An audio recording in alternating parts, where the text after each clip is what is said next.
Hi, good afternoon everyone. I'm going to continue the series of the Daf Yomi. We are concentrating on Masechet Nedarim. That is Daf Samach Vav. That is page number 66 in the Daf Yomi. In today's tractate, there's going to be a famous story that's going to be related over, and which we very much learn about inside all the Agadah books and all the different books of the Talmud. Many people would bring about this story. So what is it, friends, on today's Talmud? So the case today was, we were talking about vows the last few days. This whole tractate is relating over if someone takes a vow about something. And today we're going to see that a person is going to take a vow that he's not going to benefit from a specific woman. That's the vow today. It's continuing the theme. So what's the case over here? Someone is going to take a vow saying that he is not going to benefit from his sister's daughter in any shape or form. We're talking about more than 2,000 years ago. And so can he actually benefit from her in any shape or form?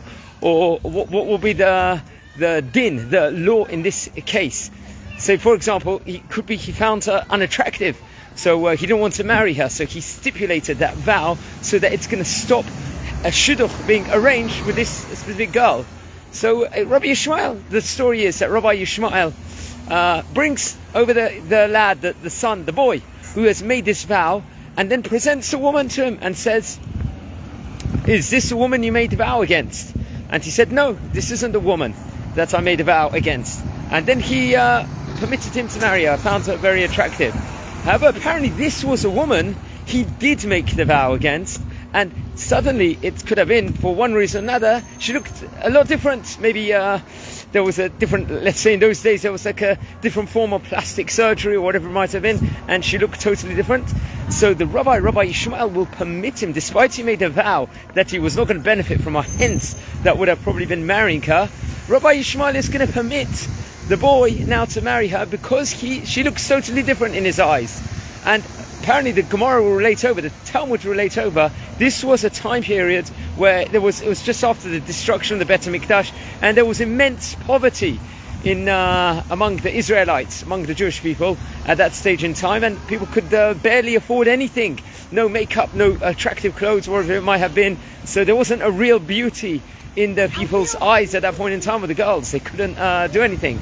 So apparently the Talmud relates, the Rabbanim relate, that it was all that the Rabbi Yishmael had to organize was some dental treatment done to this specific girl, and she looked all of a sudden a lot more attractive and was permissible to get and found a way to permit the boy that made a vow that he would not benefit from her, would not marry from her. He was allowed to marry from her because looked totally different, and he wouldn't have made that vow in the first place if she would have now looked as attractive as now back in the day.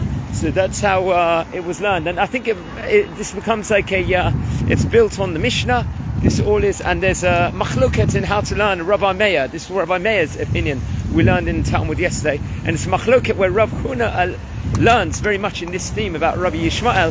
Rabbi Huna is going to learn that he's going to be permitted to marry her once again because he would have never made this vow, this neder against her, if she would have looked as attractive as she did now. So this is what we're talking about. It's continuing the theme of the Daf Yomi. We're talking about all Nedarim vows someone is going to make every single day.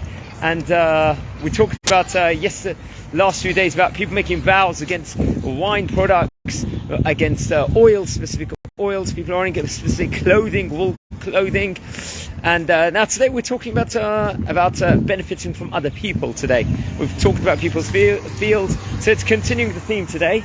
Guys, I want to wish you all an awesome day. Tomorrow it's going to be Daf Samach Zayin. I'm just about to pick up my son here from school, so it's always good to relate over some Talmud. They say that every person, when they're walking Daled Amot, first of all, walking Daled Amot in Eretz Yisrael is a mitzvah anywhere, especially in Eretz Yisrael. And one shouldn't walk 4 Amot without learning or stipulating some words of Torah. That's another thing. So I've had that honor. You want to say shalom to everyone? Shalom. Yeah, picked him up from school. Have a great day, guys. Bye.